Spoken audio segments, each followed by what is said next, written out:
Hi, Mark Diaz here for 2danimation101.com. In this lesson, I'm going to explain the workspace and the panels of Photoshop. Okay, you might see a lot of things going on. We have some functions right here, some things, some settings, some other things here in the right, then a lot of tools right here. Okay, so what are we going to be using? Okay, I like to keep things as simple as possible. And so in this course, we are going to focus on only using the color panel. This is where you can choose colors, okay, to work. The color panel, then the layers panel right here. This is where you control all the layers. If you don't know what layers are, I will explain them in detail in a future lesson. But just a quick definition, this is where you have all the contents of your document. Everything you have here will show up in the screen, okay? When you create a new document, it's going to open here, and this is where you can draw, you can do all your stuff, okay? You can draw happy faces, okay? And beautiful work of art like this. Amazing work of art you can do. And finally, we have the color panel, we have the layers panel, and then we are going to use the tools panel. Not all the tools. I will be explaining only a few of them, the ones we need to create backgrounds. If you want to know all the details, everything there is to know, well, you can always go to the Help menu and check the resources they have there in Photoshop Online, Photoshop Resources, or Online Help. Or you can also check Photoshop Support Center. In there, you can learn a lot about every single detail there is to know about Photoshop. In this course, I'm going to teach you how to use the relevant tools. So we're not going to use everything, but I will be explaining the ones needed to create backgrounds. Okay, so just 3 panels. We're going to be using the tools panel, the colors panel, and the layers panel. Everything else, oh, and of course, the document right here. This is what I'm going to be referring to as Workspace.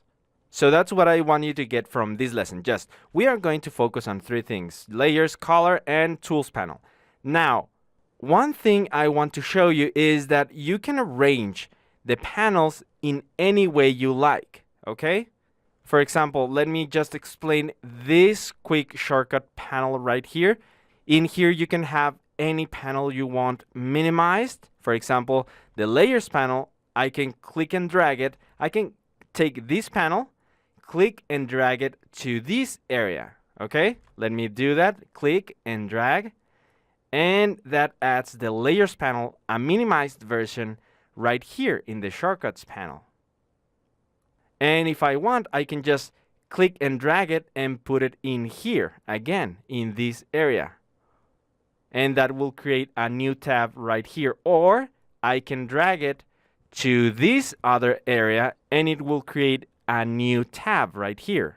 Or I can take it and put it in between everything and have the panel right here, like very big like this, and all the shortcuts will be here. Let me show you. I can then take the layers and put it in this area, right here. And that creates a new tab right there. Or I can take it and put it in here, up here, okay? I can put it above that, or I can put it inside that area. Or I can put it in the middle of all those panels right here. You see that line? I can drop it. And now I have this space. Okay? But I like to have it right here. And I like to have it as in the first order. So I'm just going to click and drag and put it here. There. Okay. Now, all the other panels, I won't be using channels or paths or adjustments or styles. So I'm going to take all of those, I'm going to take all of those and put them here, every single one, okay? I want my work area very, very focused in what I'm doing. Okay, so let me just take this, the styles, the channels, and the paths. And now, also the swatches, I don't use that. And now I only have color and layers. If you want to follow along with a workspace exactly like mine, then you can just do what I'm doing right here. Oh, also, you can just click and drag this line and change the size of your panels. Look, I click and drag. I like it around there. I can also click and drag here. Okay? So this is how I like it. Color, layers, and tools. And for the tools, I don't like them like this. I like to have 2 columns of tools. Well, I can do that if I click right here. You see this little thingy? If I click there, it makes 2 columns. Or I can minimize it and have only 1 column. I like it like this. Okay? That's the way I'm gonna be using it. Now, before finishing off with this lesson, I just want to teach you how to save this workspace. Okay? What I have right now is I'm modifying the Essentials workspace.